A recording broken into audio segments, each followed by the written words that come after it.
Greetings and welcome back to Adventures with Dice. I'm Rob and I'm your host for these videos. Today we're going to be going over my top 6 role-playing games and an adventure to go with them that you can use for a Halloween one-shot. Halloween is right around the corner, and as tabletop gamers we're always looking for something special to do for the spooky season. So the first thing I'm going to do is I'm going to throw one out that usually makes this list, and that is Ravenloft. Ravenloft is not making my list this year, and it's not making my list because it's made it so many times in the past and everybody does Ravenloft. Ravenloft is absolutely phenomenal. I agree with Professor Dungeon Master that it is a game that was it was a module that was a game changer. It spawned numerous campaign settings, adventures, books, even video games and the such. And it's a trope. And while it's a good trope, it's one that everybody does. So I'm not going to suggest it this year. Instead, I'm going to suggest 6 different systems, each with a suggested game to go with the system. That you can use as a one-shot, and hopefully you find something here that you can use. And these are going to be in order from my least favorite to my favorite, and even my least favorite is still one of my favorites. So without any further ado, let's get started. The first game that we're going to talk about, and I've been talking about a lot here on the channel and on my Facebook page lately, is Dragonbane. Dragonbane, while in itself is not really a horror type game, though horror and fantasy do mix together very well. There is an adventure book in the core set, and in that adventure book is one adventure that definitely has the spooky feel to it, and that is Road's End Inn. I ran this year as my Halloween special this past weekend for some friends and my kids, and we had a fantastic time with it. It wasn't my normal go-to style of Halloween game, but it's got a lot. I don't want to give anything away on some of these adventures, but definitely look into it. It's a fun, spooky adventure. If you've got the core set, pull it out, run it for your friends. You won't be disappointed. It's a good time. And in my opinion, it is probably the spookiest of the adventures in the book. So that's the one that I used this year. That is my number 6. My number 5.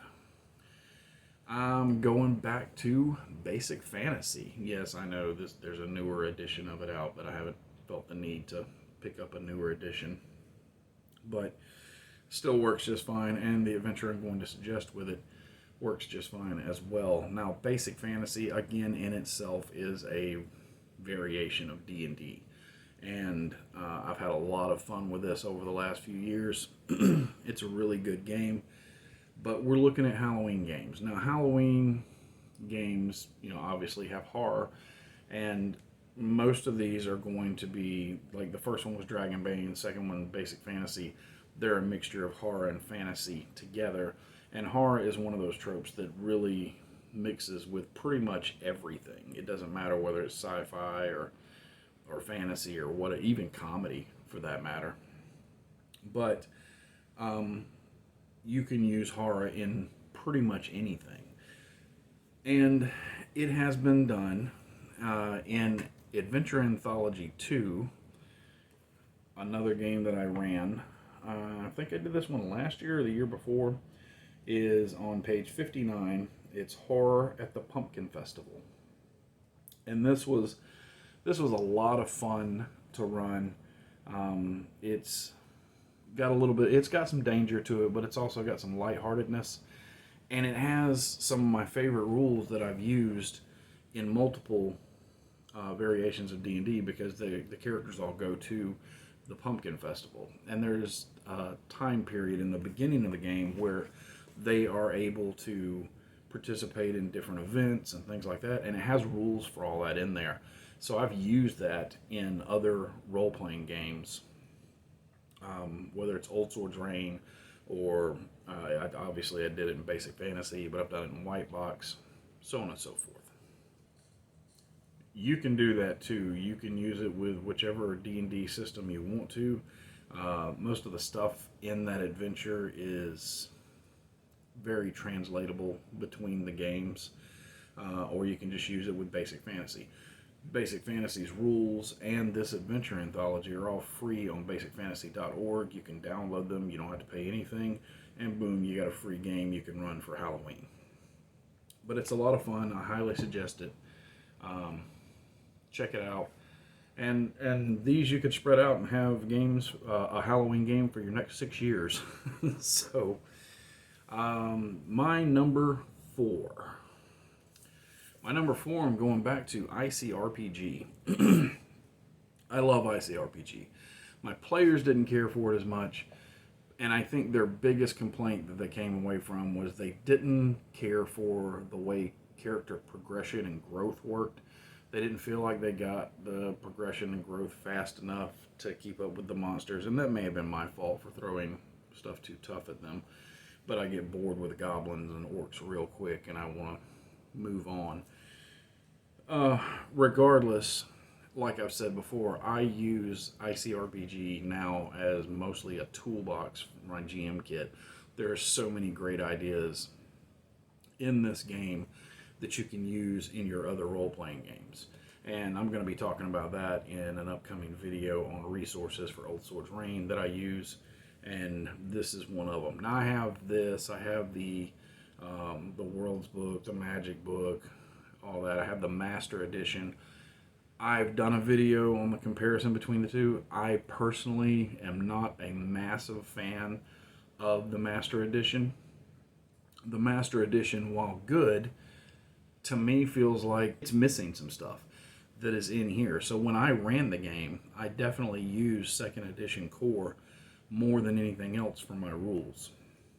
Now, one of the other things that 2nd Edition Core has that the Master Edition does not is a group of adventures, and some of them are missing from the Master Edition.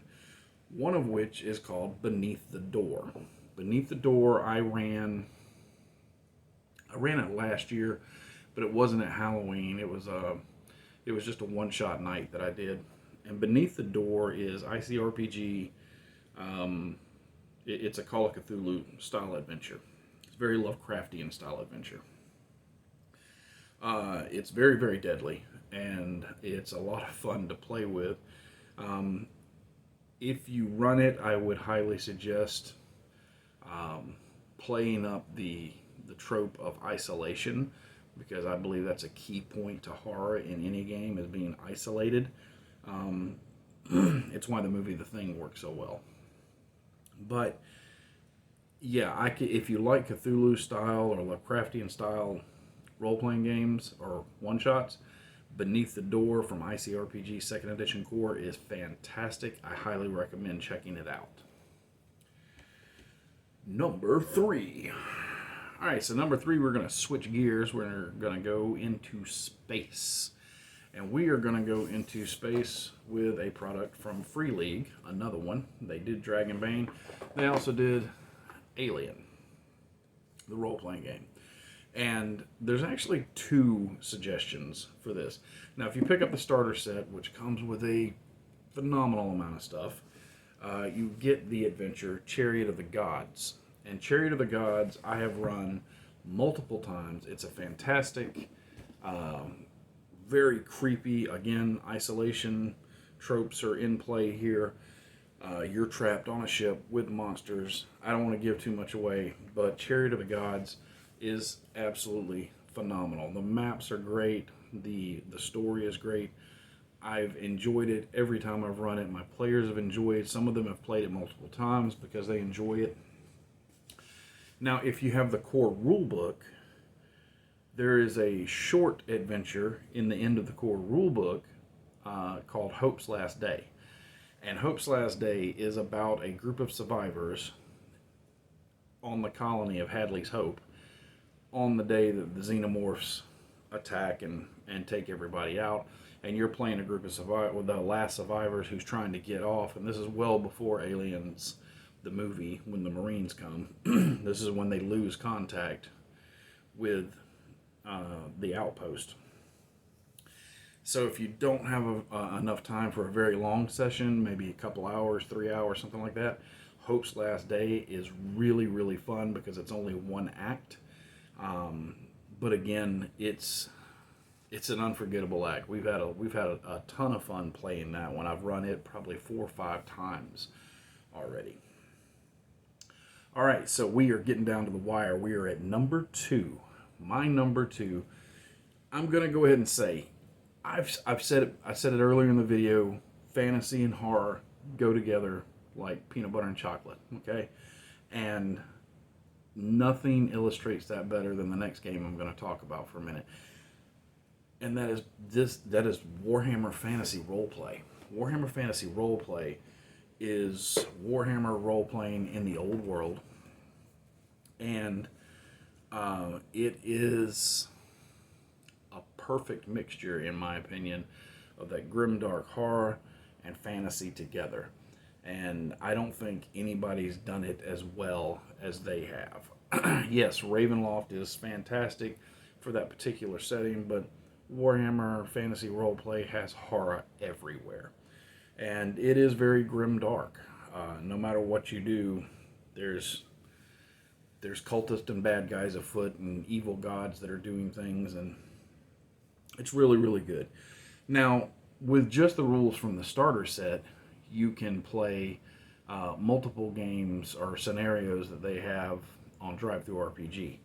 There are scenarios that come in the starter set and the box set, but the one that I'm going to suggest, now this is the only one that I haven't run on my list, but I've read it a couple of times because it was one that I was debating on running this year, so I'll probably run it next year, during the year at some point. And that is Night of Blood.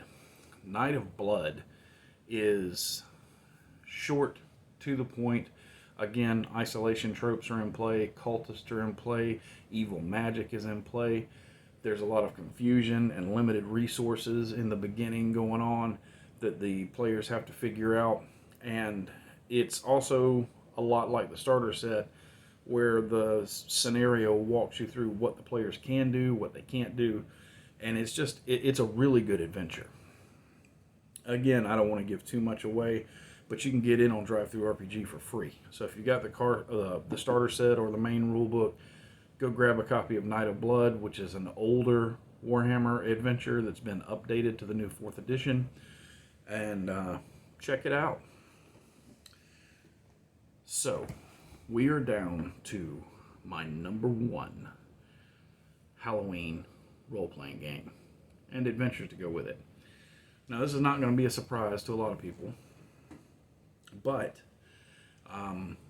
it was a surprise to my players that I didn't use it this year, because I use it a lot.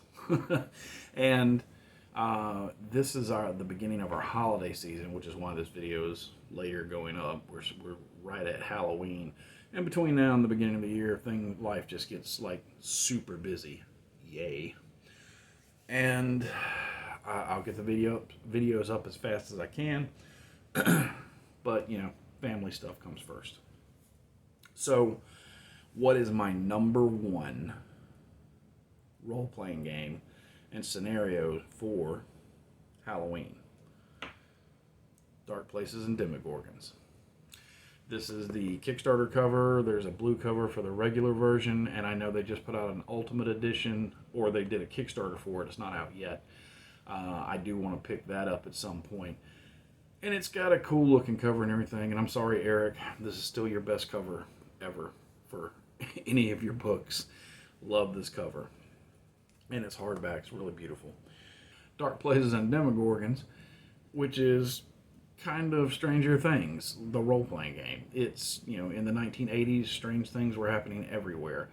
And it comes with a little bit of the setting for J-Town in here. It comes with all your 80s tropes of character classes to play. There's tons of supplement books out for this. It's a fantastic game. I love this game. I've used it multiple times. Now, you can do a couple of things with this. It's got enough adventure hooks for monsters and ideas in here that you can just take the base game and, you know, your players could go up against the public monster, or they could go up against any number of things. Cultist in town, you know, the Reverend, you know. And if you've played any of the J-Town stuff, you know who I'm talking about. There's a lot to do with this, and if you like It, Stranger Things, The Goonies, any of that kind of stuff, this is basically the role-playing game for you. And if you like those kind of things, it's very easy to steal tropes from that and just throw them into game format using this. However, if you want your work done for you, I think this is free, or maybe it's a couple of bucks. I can't remember. I believe it's free. But you can go on DriveThruRPG and you can download the Dark Places and Demogorgons holiday special. And this is a fun little supplement that was put out by them. And it has, I don't even remember how many, it's several holiday episodes in it. The one for Halloween is called All Hallows Evil. And it is really, really cool. It's short. These are not meant to be long, drawn-out campaigns. They're meant to be one night, one session, throw it on the table. But it has like an individual adventure in the holiday special for everything. You got it for Thanksgiving, which we played last year, I think, and that was very fun. You've got it for Christmas, you know, the Krampus type thing. You've got it for Easter, you know, Peter Rottentail. You've got it for a whole bunch of holidays. So if you get a chance, pick up this holiday special, and you will have a holiday-themed game for pretty much every holiday through the year. I can't say enough about Dark Places and Demogorgons. If you've watched this channel for any amount of time, you know that I'm friends with Eric. I love his work.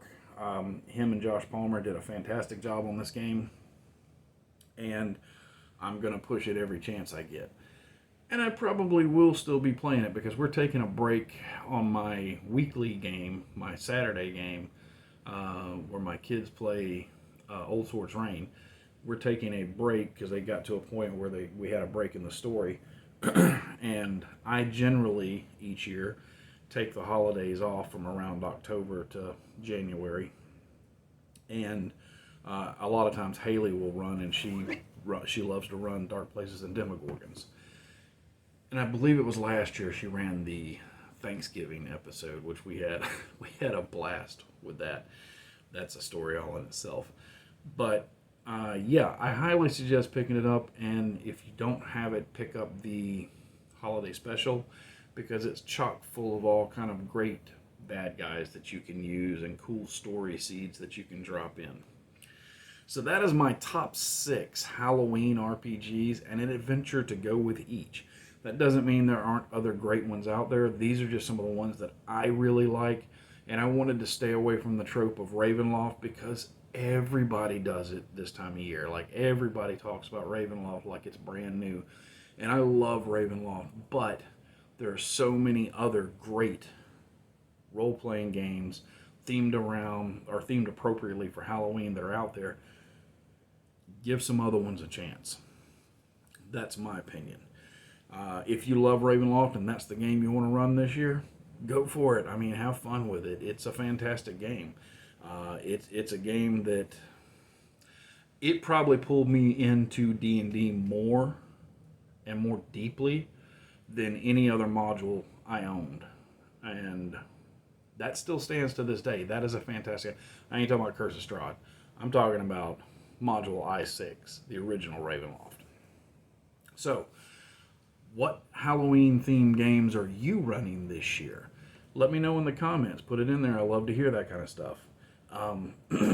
For those of you who have made comments in the last week about the fact that I love so many different games, well, I love steak, but I don't eat it every night. You know, I eat a variation of things.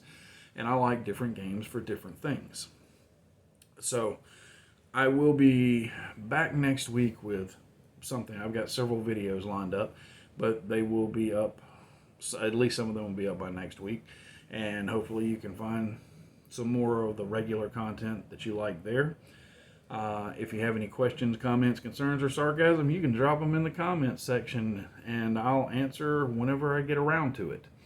Until next time, my friends, good gaming, good luck, and have a safe and happy Halloween.